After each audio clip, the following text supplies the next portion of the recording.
I had just sold my company for $43 million, a dream I had worked toward for over 30 years. It wasn't just money, it was freedom, a lifetime of effort finally paying off. To celebrate, I invited my son and his wife to dinner at the most luxurious restaurant in town. The place was filled with golden chandeliers, soft music, and the smell of expensive wine. We laughed, we talked, and for the first time in years, I felt at peace. After the main course, my son and his wife decided to join the dance floor. A slow, romantic tune played as they swayed together. I stayed back at the table, sipping water and watching them with pride. But then something strange happened.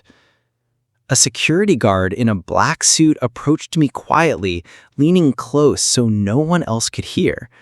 His words shook me to the core. "Sir," he said in a low voice, "I saw him pour something into your juice." At first, I thought he was mistaken. "What do you mean? Who did you see?" I asked nervously. He looked directly at the dance floor where my son was holding his wife close. My heart stopped. I pushed the glass of juice aside immediately. My hands were trembling.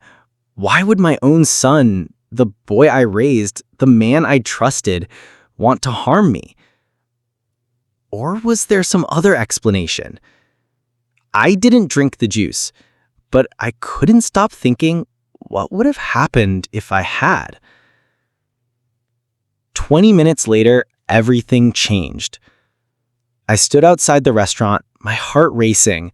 The night air felt heavy on my chest. I couldn't believe what had just happened. My son, my own blood, could he really have tried to harm me? I couldn't accept it, yet the words of the security guard kept echoing in my ears. "I saw him pour something into your juice." I walked a few steps away, pretending to make a phone call, but my eyes remained fixed on the restaurant's glass windows. Through the clear reflection, I could see my son and his wife finishing their slow dance, laughing as if nothing had happened. They returned to the table. My untouched glass of juice still sat there. What happened next chilled me to the bone. My son looked around, making sure no one was watching. Then he whispered something to his wife. She nodded, and in one swift motion, she pulled the glass of juice toward herself. I froze, my heart dropped. She lifted it to her lips. But then, my son stopped her. He placed his hand gently over hers and shook his head.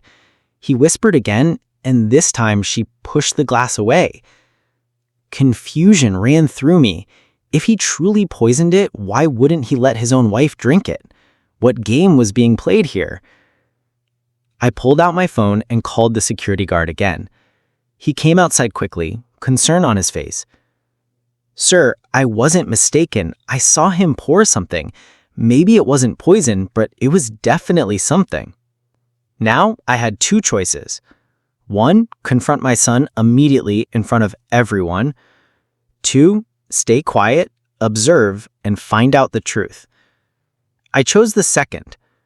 So I walked back inside, forcing a smile, pretending I had just stepped out for some fresh air. My son looked at me and smiled too. But behind that smile, I sensed something else, something darker. And then, just as the waiter brought dessert, 20 minutes later, the real truth began to reveal itself. The desserts had just arrived. Rich chocolate mousse, delicate creme brulee, and a plate of exotic fruits. My son leaned back in his chair, smiling at me warmly, as if nothing unusual had ever happened. His wife looked relaxed too, chatting about their upcoming vacation plans. But my eyes kept drifting toward the untouched glass of juice. It sat there like a silent threat. Every time I glanced at it, my heart pounded harder. And then it happened. The waiter, not noticing anything unusual, reached for my juice. "Sir, would you like me to clear this away?" he asked. Before I could answer, he accidentally knocked the glass over. The liquid spilled onto the table, dripping onto the floor. Everyone jumped in surprise, but what stunned me most was what came out of that juice. Tiny, floating white particles. The waiter froze. My son's wife gasped, and my son, his face turned pale. What is that?" I demanded, my voice shaking. My son opened his mouth but said nothing. His wife stared at him, confused and frightened. The security guard, who had been watching from the corner, rushed forward. "Sir, this confirms what I told you. Something was inside that drink." The entire restaurant seemed to go silent. People at nearby tables turned to look. My son finally spoke, his voice low, almost trembling. "Dad, please, let's go outside. I can explain." I hesitated, anger and fear boiling inside me, but deep down, I wanted answers. I wanted the truth from his own mouth. So I stood up slowly, my eyes locked on his. We walked out of the restaurant together, leaving his wife behind, still in shock. Outside, in the cold night air, I faced him. "Tell me the truth. Did you really try to poison me?" He shook his head quickly. "No, Dad, it wasn't poison, but I didn't know how else to handle this without you finding out." I frowned. "Finding out what?" His hands trembled as he reached into his pocket. He pulled out a small vial, the same substance he had poured into my juice. And with a heavy breath, he said words that shattered me. It wasn't poison. It was medicine. Medicine you desperately need, but haven't been taking. The street outside the restaurant was quiet, only the dim glow of streetlights surrounding us. My son's hand trembled as he held out the small vial. His eyes were watery and his voice cracked when he spoke. "Dad, this isn't poison. It's a heart medication. You've been skipping your checkups, haven't you?" I froze. His words cut deep. It was true. I hadn't been taking my prescribed medicine for months. I thought I was fine. After all, I felt healthy, strong. But my son continued, his voice almost pleading. "The doctor told me last month that if you don't take this, you could collapse at any time. I didn't know how to make you listen. You always push me away when I bring it up, so tonight I tried to sneak it into your drink. I just wanted to keep you safe." For a moment, silence hung between us. My anger, my suspicion, all of it began to shift into something else. Guilt. I looked at my son, realizing he wasn't trying to hurt me. He was desperate to save me. His wife stepped outside just then, tears in her eyes. "Please, Dad," she said softly. "We didn't want to scare you. We just couldn't lose you." I felt my chest tighten, not from sickness, but from emotion. My son, the boy I once carried in my arms, was now carrying the weight of protecting me. I reached out, slowly taking the vial from his hand. My voice broke as I whispered, "You shouldn't have done it this way. But maybe you were right." The security guard who had followed us out listened quietly. When he realized the truth, he gave a small nod. "Looks like you've got a son who cares more than you realize, sir." Then he walked away, leaving us in the cool night air. For the first time in years, I hugged my son tightly. His body shook against mine. "I'm sorry, Dad," he whispered. And in that moment, I knew. Sometimes love doesn't come in the form we expect. Sometimes it comes hidden, even disguised as something dangerous. But it's still love. The days after that night felt different. Something inside me had shifted. For years I had been the strong one, the provider, the decision maker, the man in control.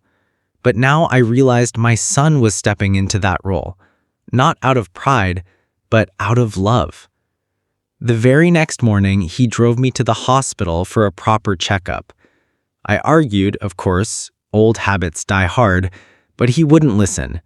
"Dad, this isn't up for debate anymore," he said firmly. The doctor confirmed what my son had said. My condition was far worse than I had admitted. Without the medicine, without regular treatment, my life was at risk. I sat there quietly, ashamed of my stubbornness. That night, back at home, my son sat beside me. He told me about the fear he had been carrying for months, the fear of losing me, the fear that one day I wouldn't wake up. His wife held his hand as he spoke, her eyes filled with tears. For the first time in my life, I truly listened to him. Not as a father listening to a son, but as a man listening to another man who cared deeply. "I sold my company for $43 million, I said softly. "But tonight I realized something, son. None of it matters if I don't have time with you." We sat in silence for a long while, the weight of unspoken words finally lifting. I knew then that my son hadn't just saved my life, he had reminded me what life was really about. The following weeks brought changes I never thought I would accept. For years, I had lived like a man made of stone. Work, money, status, that was my world. But now, after everything that happened, I began to see life through a softer lens. Each morning, my son would come to check on me. He brought my medicine, sometimes even made me breakfast, and forced me to take short walks with him. At first, I resisted.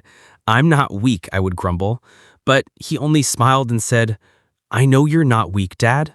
That's exactly why I need you around longer." Slowly, my stubbornness started to fade. I began to enjoy those walks. I started noticing the little things, the crisp morning air, the sound of birds, the way sunlight filtered through the trees, things I had been too busy to notice before. One evening, we sat together on the porch. My son's wife brought us tea. The atmosphere was calm, peaceful. After a while, I said, "Do you know why I worked so hard all my life?" He shook his head. "I wanted to give you everything I never had. Money, security, opportunities. But maybe I was so busy building a future, I forgot to live in the present with you." His eyes softened. He reached out and held my hand, a gesture he hadn't done since he was a little boy. "You gave me more than enough, Gad. Now let me give something back. Not money, not gifts, just time." That moment broke something inside me. Years of pride, walls of distance. I felt tears forming in my eyes. For the first time, I let myself cry in front of him. And instead of feeling weak, I felt lighter, freer. Life didn't suddenly become perfect. I still had health challenges, I still had regrets. But with my son and his wife by my side, I realized something powerful. The greatest wealth is not millions in the bank. It's love, family, and the time we share together. As I looked at my son, I no longer saw the boy I once raised. I saw a man who had saved me, not just from death, but from my own blindness. And that night, as the stars lit up the sky, I whispered a prayer of gratitude, not for the millions I had earned, but for the second chance I had been given to truly live. Weeks turned into months. My health improved, slowly, steadily. Not because of the medicine alone, but because of the bond I was rebuilding with my son. Every morning walk, every shared meal, every conversation felt like a piece of my broken life being stitched back together. One afternoon, my son suggested something I hadn't done in years. "Dad, let's take a trip." "Just you, me, and Anna," he said, smiling. "A trip? Where?" I asked, surprised. "Back to the place where you grew up. Your hometown. I want to see where you started, where we started." At first I resisted. Old memories were buried there. Memories of struggle, of hunger, of my early failures. But something in his eyes convinced me. And so a week later, we packed our bags and drove to the small town where my life had begun. The trip was emotional. As we walked the narrow streets, memories flooded back. The tiny house where I lived as a boy, the school where I dreamed of a better future, the fields where I once worked under the sun. My son listened to every story carefully, as if each word mattered more than gold. His wife held my hand at times, her presence quiet but comforting. But just when everything seemed perfect, fate had other plans. On the third day of our trip, as we sat in a small cafe by the roadside, I suddenly felt dizzy. My vision blurred, my chest tightened. The same fear I had been running from all these years came rushing back. My son jumped to his feet. "Dad, stay with me," he shouted, his voice filled with panic. He pulled out the vial of medicine he always carried, but my hands were trembling too much to hold it. In that moment, the entire cafe froze. Everyone watched as he knelt beside me, tears in his eyes, whispering, "Not now, Dad, please, not yet." It was the ultimate test, not of medicine, not of strength, but of the bond between father and son. Would love and faith be enough to pull me back from the edge? The cafe went silent as I clutched my chest, struggling for breath. My vision dimmed, sounds around me muffled, and all I could hear was my son's desperate voice. "Dad, look at me! Stay with me! Don't close your eyes!"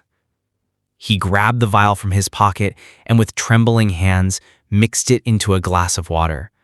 But my fingers were too weak to hold it. Without hesitation, my son lifted the glass himself and pressed it to my lips. "Please, Dad, drink this, trust me." For years, I had resisted his advice, ignored his pleas, but in that moment, staring at his tear-streaked face, I realized something. This wasn't just my son anymore. This was the man who refused to let me die. I swallowed the medicine, coughing as it burned my throat. My chest still felt tight. My heart still raced, but slowly the dizziness began to fade. Color returned to my vision, breath returned to my lungs. I collapsed back into the chair, gasping. The cafe erupted with whispers. Some people rushed forward to help, but my son held me firmly, refusing to let go. His wife clung to his arm, crying uncontrollably. When the worst had passed, I looked into his eyes. He was still shaking, his face pale, but there was determination in his voice. "Dad, I don't care about the money. I don't care about the company. All I care about is you. I can't lose you." Tears welled in my eyes. For so long, I had thought success meant wealth, power, leaving behind a legacy. But now, lying weak in my son's arms, I realized the real legacy was already here. His love, his devotion, his willingness to fight for me. I placed my trembling hand on his cheek. "You saved me, son. Not just today. You've been saving me for months, even when I was too blind to see it." His wife sobbed softly, holding us both.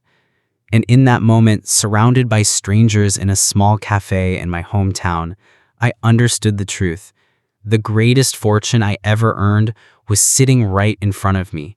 My family. The incident at the cafe shook me more than anything in my life. For days afterward, I kept replaying the moment in my mind, my son's hands trembling, his desperate voice calling me back from the edge of death. That night, as we stayed in a small hotel in my hometown, I couldn't sleep. I sat by the window, staring at the dark sky, thinking about everything I had done and everything I had missed. I had spent decades chasing success, believing money would protect my family. But in the end, it wasn't money that saved me. It was my son's love. The next morning, I called both my son and his wife to sit with me. My voice was calm, but inside I was trembling with emotion. "Listen carefully," I said. "I built my company for 40 years. I sold it for millions. But what's the use of that money if I don't live to enjoy it with you? From now on, things are going to change." My son frowned. "What do you mean, Dad?" I smiled. "I'm transferring most of my wealth into a family trust. You'll manage it, together with Anna. But there's one condition. You must promise me that this money will not control your life. Use it for good. Use it to build memories, not just assets. His eyes widened.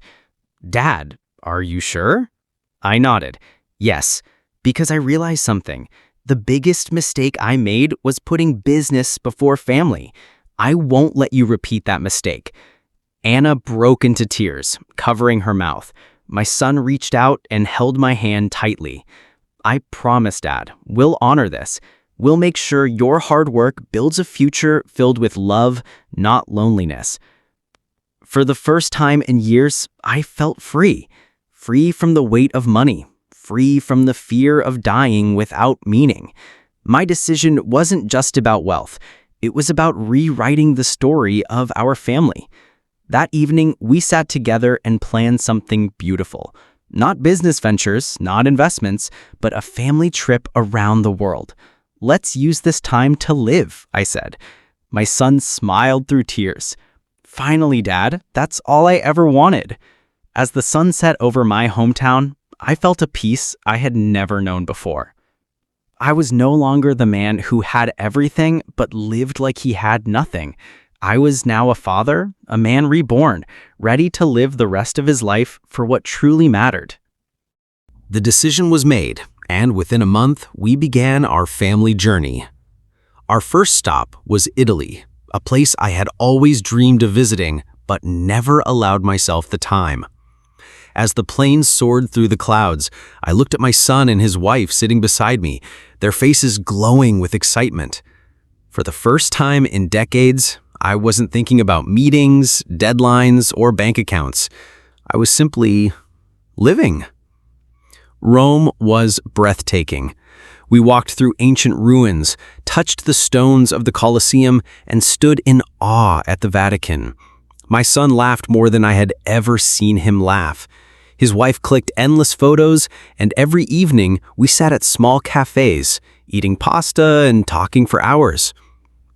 But the real healing wasn't in the sights. It was in the moments. One night, as we sat by the Trevi fountain, my son leaned toward me and said, "Dad, I never thought we'd have this. I used to think work would always come first for you. But now, this feels like a dream." I placed my arm around him and whispered, "It's not a dream, son. It's the life I should have lived long ago." From Italy, we traveled to Paris. Standing beneath the Eiffel Tower at night, Anna turned to me with tears in her eyes. "Thank you for this," she said softly. "You gave us the gift of love, not money. That's worth more than anything." For the first time, I truly believed her. But as joyful as the journey was, life has a way of testing us. In Switzerland, while hiking a gentle trail, I felt my chest tighten again. Panic flashed in my son's eyes. He rushed to my side, holding me firmly. "Dad, not again. Please." But this time, though, I didn't collapse. I sat down, breathed slowly, and reached into my pocket. I had my medicine with me. I had finally learned. I smiled weakly and said, "Don't worry, son. I've got this." The relief on his face was indescribable.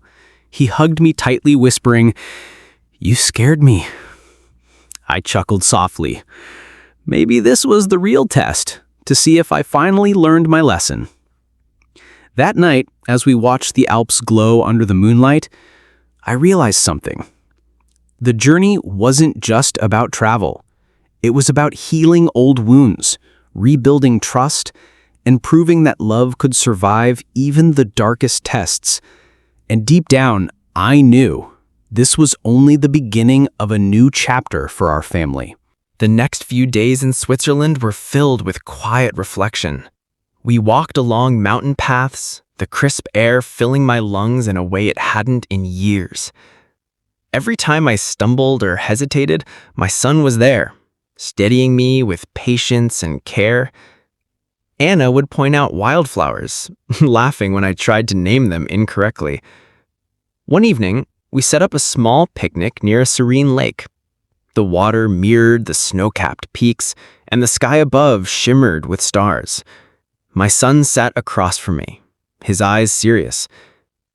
"Dad," he said softly, "I know you've spent your life chasing success, but what matters now isn't what you earned. It's what you leave behind in our hearts." I nodded, unable to speak for a moment. The weight of years of stubbornness and pride pressed on me. I had spent so long believing strength was money and control. Now, strength was being vulnerable. Strength was letting him care. He reached across the table and took my hand. "Thank you for trusting me with your life," he whispered. "Not everyone gets a second chance to do things differently." I looked at him, truly seeing the man he had become. My heart swelled with pride and gratitude. I realized, finally, that love was not about grand gestures or wealth. It was in small, consistent acts, in showing up, in listening, in simply being present. As the stars reflected on the lake, I whispered a silent promise to myself. I would spend the rest of my life making up for lost moments, cherishing each one, and letting my family know they mattered more than anything I had ever built.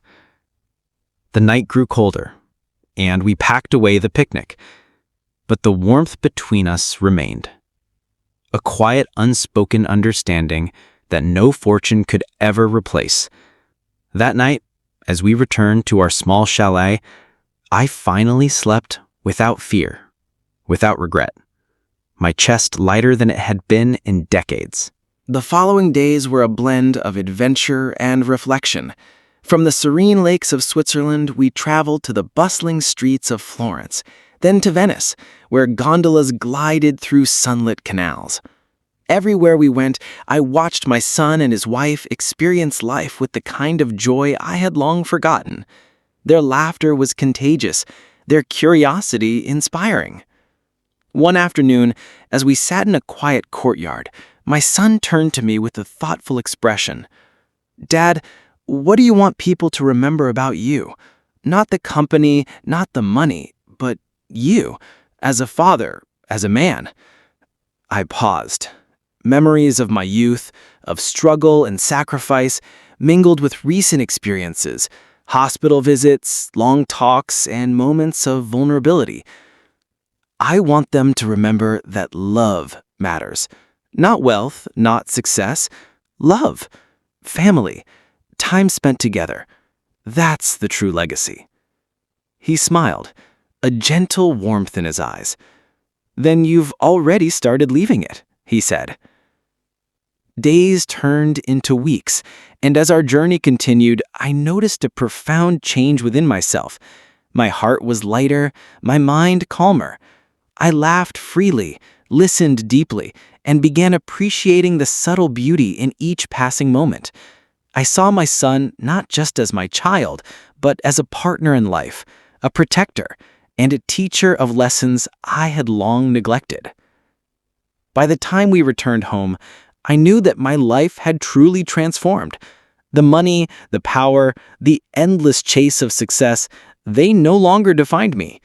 Instead, I measured my days in moments of connection, in hugs, in conversations, in laughter shared with my son and his wife. That night, as we sat in the living room watching the city lights flicker outside, I felt a deep sense of peace. My son rested his head on my shoulder, Anna beside him, and I whispered softly, This is everything I've ever wanted." And in that moment, I understood completely.